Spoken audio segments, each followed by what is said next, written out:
বসন্ত উৎসব 1431কে সামনে রেখে আমরা কিন্তু দেখতে পেরেছি যে চারুকলা অনুষদ প্রতি বছরের নয়, এবারও কিন্তু আয়োজন করেছিল বসন্ত উৎসব। বসন্ত উৎসবে সকলেই কিন্তু তাদের সুসজ্জিত সজ্জায় সজ্জিত হয়ে তারা কিন্তু যুক্ত হয়েছিলেন এবং যুক্ত হওয়ার পরে তারা কিন্তু যে আনন্দ উৎসব বসন্তের গানে সেটি কিন্তু ফুটিয়ে তুলেছেন সকলের প্রাণে। দর্শক, আমরা কিন্তু বসন্ত উৎসবকে কেন্দ্র করে নানা ধরনের আয়োজন ফটোবুথ সেগুলো কিন্তু দেখতে পাচ্ছি। এবং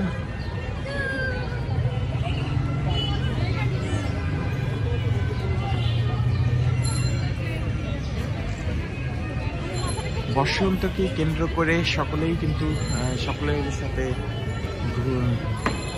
উপভোগ করে নিচ্ছেন, দিনটি ভাগাভাগি করে নিচ্ছেন, আনন্দের মুহূর্তগুলোকে ভাগাভাগি করে নিচ্ছেন।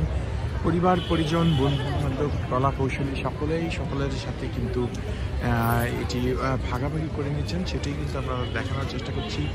বসন্ত উৎসব 1431 পালিত হয়েছে ঢাকা বিশ্ববিদ্যালয়ের চারুকলা অনুষদে, যেখানে কিন্তু আমরা দেখতে পেরেছি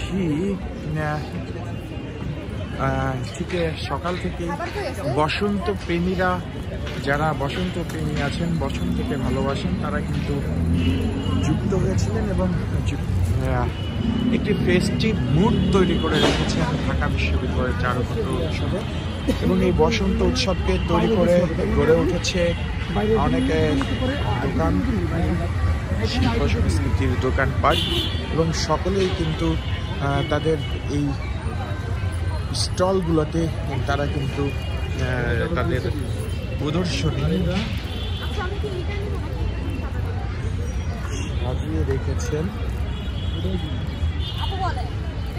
আমার এই টাইপের ফুলগুলো ভালো লাগে, এগুলো সব কিছু পরা যাবে। যাবে আর সানগ্লাস তো 250 আর যেটা হচ্ছে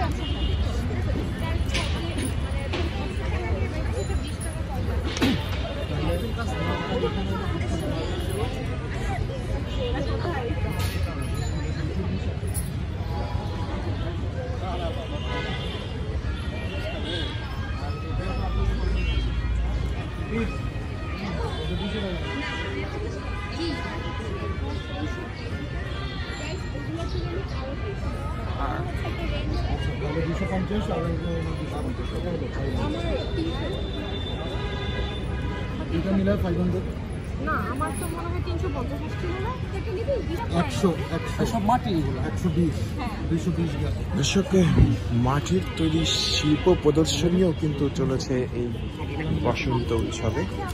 ভালো লাগছে। হ্যাঁ।